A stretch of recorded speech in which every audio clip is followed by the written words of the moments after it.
লেবু পাতা দিয়ে যদি আমার বেলে মাছের ঝুরি ভালো লাগে, বেলে মাছ বাইলে মাছ যাই বলেন, সাবস্ক্রাইব করবেন, লাইক শেয়ার কমেন্ট করবেন, জানাবেন কেমন হয়েছে। আগামীতে আরও ভালো রেসিপি নিয়ে আসবো। সে পর্যন্ত ভালো থাকবেন। আসসালামু আলাইকুম, ধন্যবাদ। আসসালামু আলাইকুম প্রিয় দর্শক, কেমন আছেন আপনারা? আশা করি ভালো আছেন। আমিও আপনাদের দোয়ায় ভালো আছি। আজকে আমি আরেকটি নতুন রেসিপি নিয়ে আসছি, বেলে মাছ। এখন বেলে মাছগুলো আমি কেটে নিব, তারপর একটু হলুদ মরিচ দিয়ে সিদ্ধ দিয়ে কাটাগুলো বেছে নিব, তারপর রান্নাটা করব। আসুন তাইলে আমরা বেলে মাছগুলি বানিয়ে নেই, তারপর আপনাদেরকে দেখাবো। সে পর্যন্ত আমার সাথেই থাকবেন। সব বেলে মাছগুলো আমি কেটে ধুয়ে নিলাম। এখন একটু হলুদ মরিচ দিয়ে সিদ্ধ দিয়ে নিব, সে পর্যন্ত আমার সাথেই থাকে। একটু হলুদ মরিচ দিয়ে দিলাম, একটু লবণ দিয়ে দিলাম, আর দিব একটু পানি।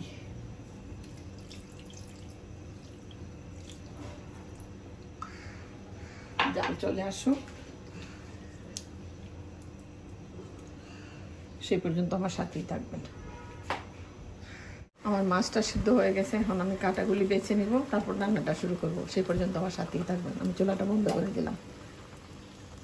এখানে আমি মাছ কাটা বেছে নিলাম।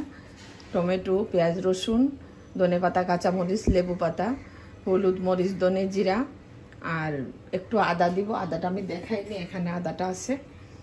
আর পেঁয়াজ রসুন তো কাটাই দিছি, আর কিচ্ছুই লাগবে না। এটা আমি একটু বাগার দিয়ে নিই। এটা খেতে খুবই দারুণ লাগে। আপনারা রান্নাটা করবেন, সে পর্যন্ত আমার সাথেই থাকবেন। একটা ফ্রাই প্যান বসাই দিলাম, এখানে আমি তেল দিব। তেলটা আমি স্বাদ মতো দিব, খুব বেশিও না কমও না। তেলটা গরম হওয়ার জন্য অপেক্ষা করতেছি। তেলটা গরম হয়ে গেছে, পেঁয়াজ রসুনটা দিয়ে দিলাম।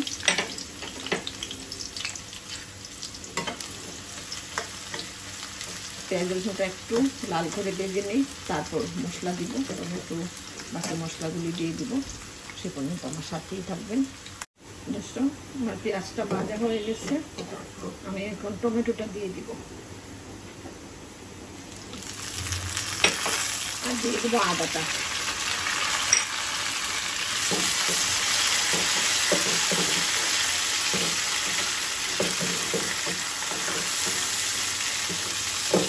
আমি আস্তে আস্তে একটু ভেজে নিই, তারপর বাকি মশলা দেবো। সে পর্যন্ত আমার সাথেই থাকবেন। টমেটো থেকে পানি দিয়ে নিচ্ছে, এখন আমি হলুদ মরিচ, ধনে জিরাটা দিয়ে দিব। এটা কোনো পানি দিব না, এটা গুঁড়া গুঁড়া হবে।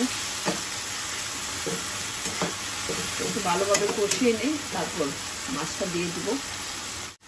দর্শক, মাছটা এখন দিয়ে দিব। আগে লেবু পাতাটা দিয়ে দিই, তেলের ভিতরে দিলে লেবু পাতার ঘ্রাণটা বেরিয়ে আসবে। এটা আমার ফ্রোজেন করা, আপনারা চাইলে ফ্রেশ দিয়েও করতে পারেন। আর মাছের ডিম ছিল, ডিমটা দিয়ে দিচ্ছি। আর মাছটা এখন দিয়ে দিব। কাটা বাছা কিছু কাটা থাকতে পারে, সবগুলা কি আর উঠানো যায়? যারা মাছ খায় তারা কিছু বেছে নেবে। হালকা লবণ দিব, আমি মাছটা সিদ্ধ দেওয়ার সময় লবণ দিচ্ছি।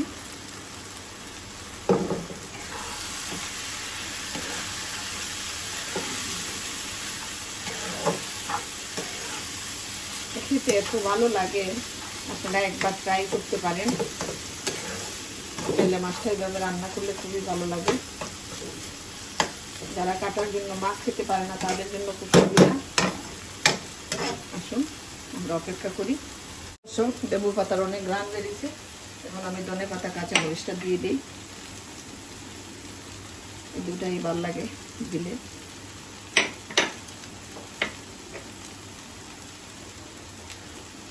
একটু নাড়াচাড়া করে দিই।